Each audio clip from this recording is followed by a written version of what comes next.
Capítulo 3 – O Lobo e a Raposa. O tom é de ação explosiva, a quebra final e a fuga.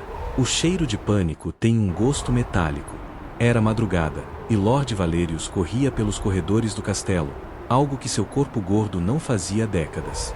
Ele irrompeu nos aposentos de Corvus sem nem mesmo bater. Eles sabem. Eles fecharam os portões, ele ofegou, agarrando-se ao peito. Corvus, que estava calmamente supervisionando seus servos empacotando caixas de livros contábeis, nem sequer levantou os olhos. Controle-se, Valerius. Quem fechou os portões? Uma ordem. Do general Varrus. O capitão do portão oeste me mostrou. Estamos presos. Gareth vai nos prender. Vai nos executar. Corvus finalmente parou. Ele olhou para Valerius. Varrus, ele ponderou. Não. Varrus é muito direto. Ele bateria na porta com 100 homens. Ele não selaria a cidade. Isso é sutil. Ele olhou para seus livros. Gareth não é sutil. O que importa quem foi? Valerius choramingou. Estamos presos. Não, disse Corvus. Estamos sendo apressados. Ele finalmente entendeu. Isso não era Gareth. Era outra pessoa. Alguém empurrando as peças. Mas quem? Não importava. O resultado era o mesmo. Seu plano de uma fuga limpa e silenciosa havia acabado. Mude os planos, disse Corvus, sua voz agora cortante. Esqueçam os livros. Peguem o ouro. O que puderem carregar. E os cavalos. Vamos sair pelo portão sul. O capitão de lá me deve dinheiro.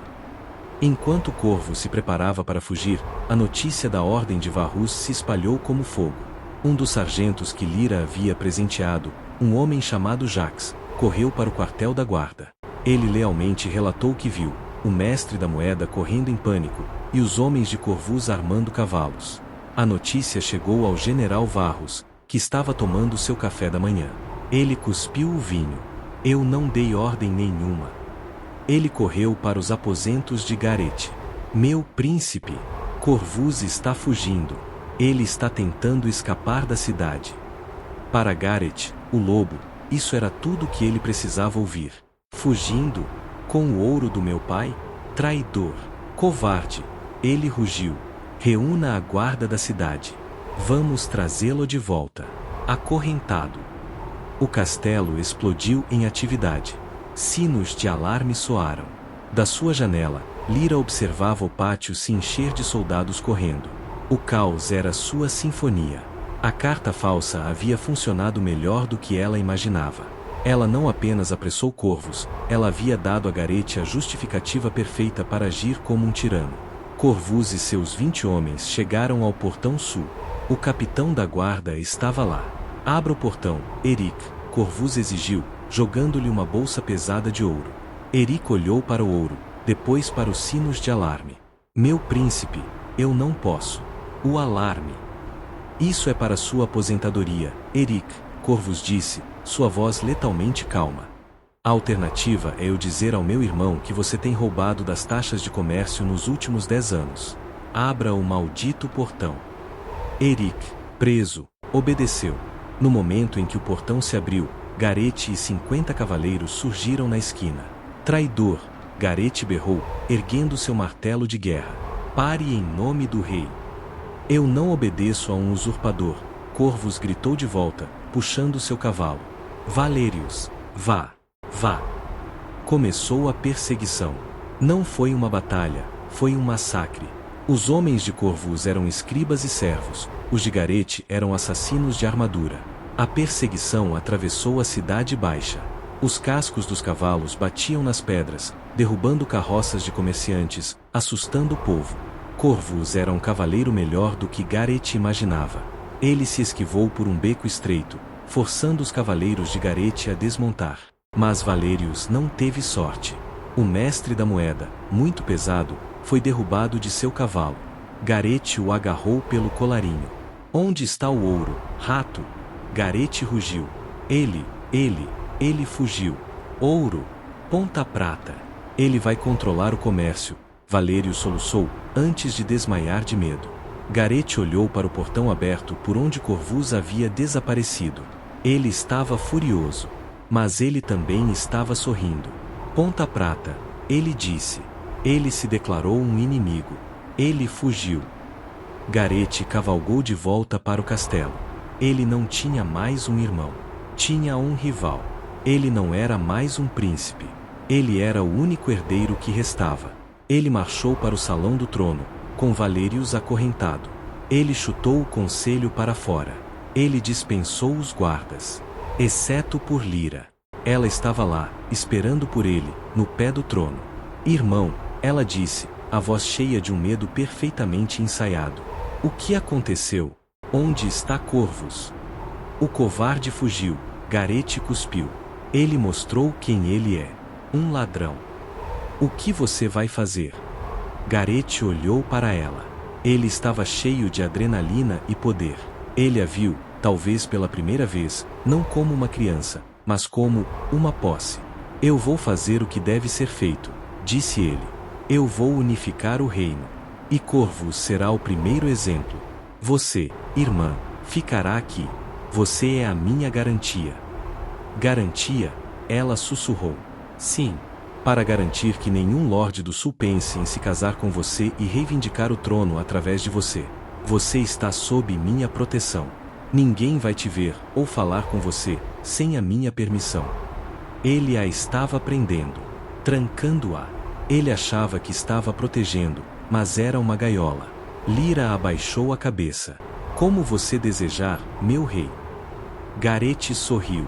Ele gostou do som daquilo. Ele subiu os degraus e, pela primeira vez, sentou-se no trono de carvalho. O poder se adequava a ele. Ele não percebeu que, ao prender Lyra, ele não a estava tirando do jogo. Ele estava lhe dando exatamente o que ela precisava: tempo, isolamento e a desculpa perfeita para ninguém notar o que ela estava fazendo. A raposa havia fugido. O lobo estava no trono. E a aranha, segura em sua teia, começou a trabalhar de verdade. Capítulo 4. A Dama de Cinzas. O tom é de paciência fria, crueldade calculada e o poder da invisibilidade. 6 meses. 6 meses que Garete passou no trono. E 6 meses que Lyra passou em sua prisão dourada. Garete, o rei guerreiro, estava descobrindo o que Corvus havia alertado: governar é chato. Governar é difícil. Corvus, de seu novo domínio em Ponta Prata, controlava o mar. Nenhum navio de grãos chegava à capital sem pagar seu imposto exorbitante. A capital, o coração do poder de Garete, estava começando a sentir fome. E um exército faminto é um exército desleal. Garete estava furioso. Ele havia reunido seu exército, o maior que o reino já vira. Ele iria marchar para Ponta Prata e esmagar seu irmão como um inseto. Ele estava obcecado por isso. Enquanto isso, a princesa Lyra era a perfeita dama de cinzas. Ela passava seus dias em seus aposentos, bordando, lendo e rezando. Era o que todos viam. Ela era dócil, silenciosa e quebrada pelo luto. Garete mal se lembrava que ela existia, exceto para garantir que os guardas estivessem em sua porta. Mas os guardas não estavam lá para prendê-la. Eles estavam lá para protegê-la. E guardas ficam entediados. E guardas falam. Eles falavam com as damas de companhia de Lyra. Eles falavam com os servos que traziam sua comida.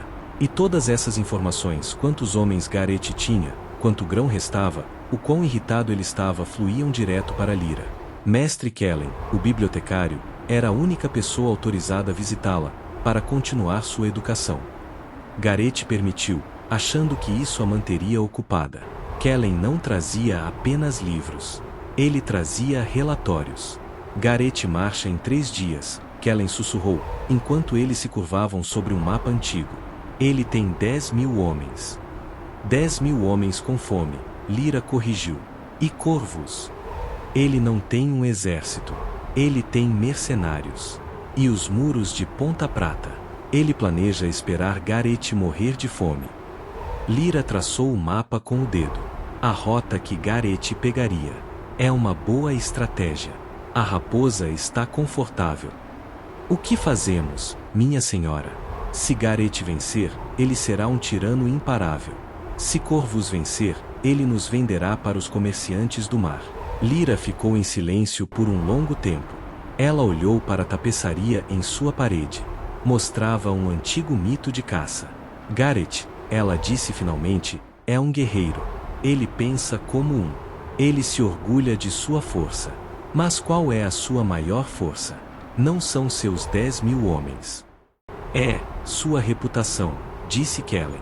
Ele é visto como invencível, abençoado pelos deuses.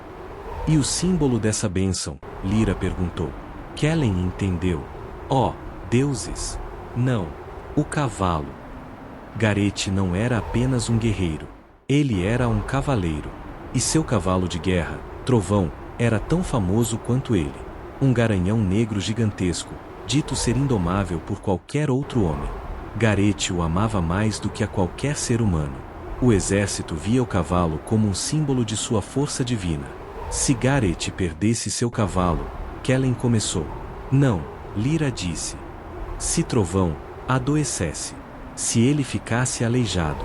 Na véspera da batalha. O que um exército de homens supersticiosos e famintos pensaria? Eles viriam isso como um mau presságio, Kellen sussurrou, horrorizado. Eles entrariam em pânico.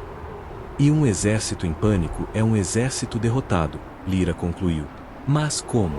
Os estábulos reais são os lugares mais vigiados do castelo, depois do tesouro. Lyra sorriu. E pela primeira vez, Kellen viu o quão assustadora ela poderia ser. Gareth é um homem de rotina, disse Lyra. Ele mesmo alimenta Trovão todas as noites. Ele acha que é o único que pode chegar perto dele. Mas ele esquece. Ele esquece quem cuidou de seus falcões de caça quando éramos crianças. Ele esquece quem sabia exatamente como acalmar Trovão quando ele era apenas um potro selvagem. Você, disse Kellen. Gareth acha que me prendeu, Lyra disse, levantando-se. Ele apenas me deu um álibi. Diga aos nossos amigos nos portões. Diga a eles que, quando Gareth marchar, a moral deles deve estar baixa. Naquela noite, 2 noites antes da marcha, Lyra fez algo que não fazia há meses. Ela pediu aos guardas para falar com seu irmão. Gareth a recebeu em seus aposentos, surpreso. Ela estava carregando uma pequena caixa. Irmão, ela disse, a voz suave. Eu sei que você marcha em breve. Eu quero que você saiba que eu rezo por você. Eu fiz isso. Para Trovão. Ela abriu a caixa. Dentro, havia uma série de pequenos bolos de aveia e maçã, amarrados com uma fita. A guloseima favorita do cavalo. Gareth ficou visivelmente comovido. Irmã, eu não sabia que você se importava. Somos sangue, disse Lyra, com lágrimas nos olhos, desta vez, lágrimas de esforço.